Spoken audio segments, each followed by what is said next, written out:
Assalamualaikum warahmatullahi wabarakatuh. Kami dari kelompok 3 akan menjelaskan tentang model sel hewan 3 dimensi.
Yang pertama, ada membran sel memiliki peran penting yang berfungsi untuk mengatur zat yang keluar masuk ke dalam sel.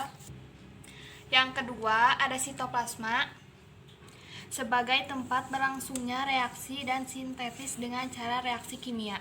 3. Nukleus untuk menjaga integritas gen-gen tersebut dan mengontrol aktivitas sel dengan mengelola ekspresi gen. Keempat, ada nukleolus, membantu mensintesis ribosom dengan menyalin dan menyusun subunit RNA ribosom. Yang kelima, mitokondria, sebagai tempat respirasi sel juga berperan dalam mengontrol siklus sel. Yang keenam, retikulum endoplasma, berperan sebagai sistem pengangkutan intrasel yang membantu pengangkutan bahan dari bagian-bagian sel.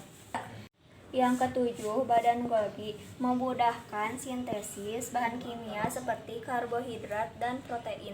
8. Vakuola, berfungsi sebagai tempat penyimpanan zat cadangan makanan seperti amilum dan glukosa.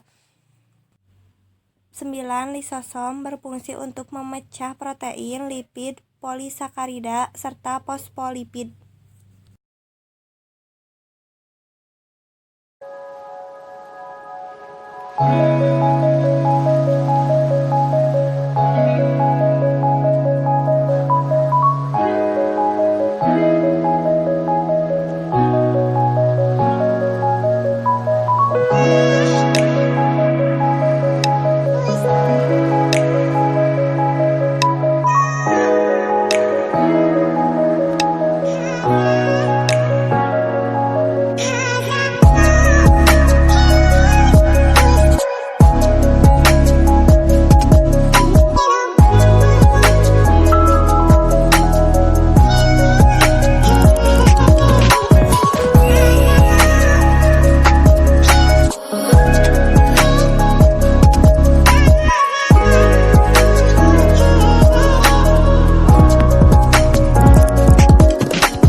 Bentuk model sel tumbuhan 3 dimensi. Yang pertama, membran sel atau membran plasma, tersusun atas lemak, lipid, fosfor, karbohidrat, dan protein. Membran sel berguna untuk melindungi dan mengatur pergerakan zat yang keluar masuk lewat sel. Yang kedua, sitosol. Sitosol merupakan cairan sel. Sitosol mengandung berbagai macam zat, di antaranya protein, lemak, karbohidrat, zat-zat anorganik, enzim, vitamin, dan hormon. Ketiga, inti sel tersusun atas membran cairan inti nukleoplasma, kromosom, dan anak inti nukleolus. Cairan inti terdiri atas air, protein, dan mineral. Keempat, mitokondria. Mitokondria merupakan organel bermembran yang berfungsi sebagai tempat penghasil energi. Semakin aktif suatu sel, maka semakin banyak mitokondrianya, contohnya pada sel sperma dan sel otot. Kelima, ribosom.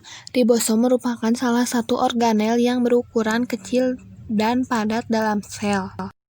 Ribosom berwujud butiran-butiran. Ribosom ada yang menempel pada membran retikulum endoplasma dan ada yang bebas di sitosol. Ribosom berfungsi sebagai tempat membuat atau mensintetis protein. Keenam, retikulum endoplasma merupakan saluran berliku yang membentang dari inti sel menuju ke sitoplasma. Ada dua macam retikulum endoplasma, yaitu retikulum endoplasma kasar dan retikulum endoplasma halus. Pada membran retikulum endoplasma kasar terdapat ribosom, sedangkan retikulum endoplasma halus tidak ditempeli ribosom. Ketujuh, badan Golgi berbentuk seperti kumpulan kantong yang bertumpuk-tumpuk. Kedelapan, vakuola berarti ruangan sel yang terdapat pada tumbuhan yang sudah tua. Vakuola berukuran besar dan berisi cadangan makanan. Kesembilan, kloroplast merupakan organel yang hanya ada pada sel tumbuhan. Kloroplast memiliki klorofil untuk menangkap cahaya yang digunakan untuk melakukan fotosintesis. 10. Leukoplast merupakan jenis plastida seperti kloroplast, akan tetapi leukoplast tidak memiliki pigmen warna. 11. Amiloplast berfungsi menyimpan tepung fotosintetis. 12. Chromoplast merupakan plastida yang memiliki warna selain hijau seperti jingga, kuning, maupun merah. Chromoplast terdapat pada bagian tumbuhan yang berwarna seperti wortel maupun ubi. 13. Elaioplast adalah jenis plastida yang berfungsi menyimpan lemak.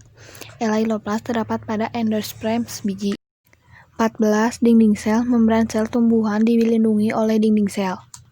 Selain melindungi sel, dinding sel juga menjaga bentuk sel tumbuhan tidak berubah dan tetap.